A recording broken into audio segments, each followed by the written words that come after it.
I just was a kid who always loved to draw.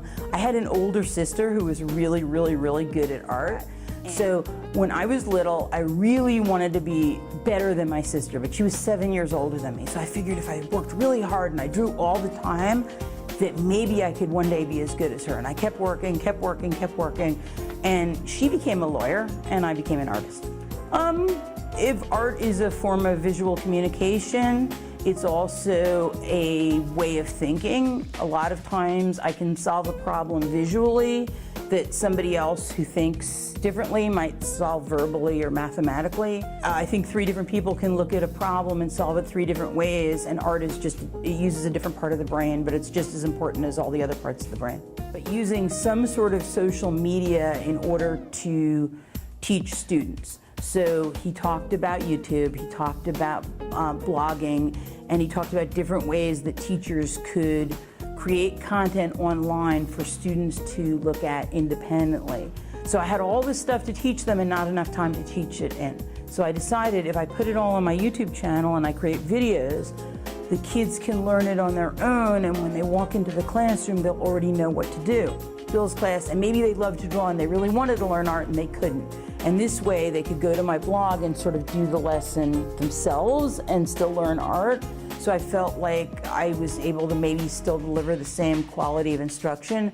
I had absolutely no idea that people from all over the world were also looking, and especially the main followers of my blog, YouTube channel, and Facebook page are other art teachers from around the world, and a lot of them use my lessons, which is really cool, but it was an unexpected perk. When I was a kid, I did not think art could be taught. I thought that art was something you were either born with or you weren't, and either you were good at or you weren't. And so therefore, if art couldn't be taught, there was no reason to become an art teacher. It was just a waste of time. If you could become a really good writer because you have a really good teacher, writing is an art.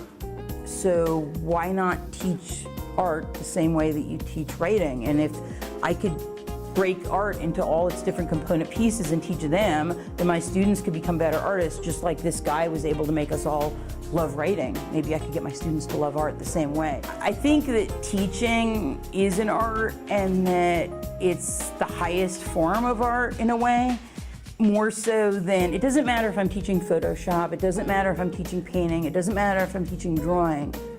What matters is that I'm teaching children and they're getting that light bulb moment that, oh, understanding, I get it now. That's what I'm looking for, more so than any material.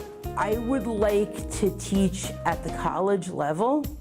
I would like to get a doctorate, not in art, but in art education. And then I would like to run an art department in a college, like the art education department, so I could train the next generation of art teachers.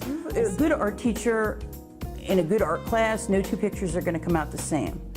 And I see there's only a minority of us out there who are doing that, where each person is able to find themselves and be themselves in art class. And I feel like art is one of the few classes that lets you be more of who you are. So I really want to make sure that the next generation of teachers comes in and inspires the next generation of youth. And I feel like I could do that if I taught at the college level.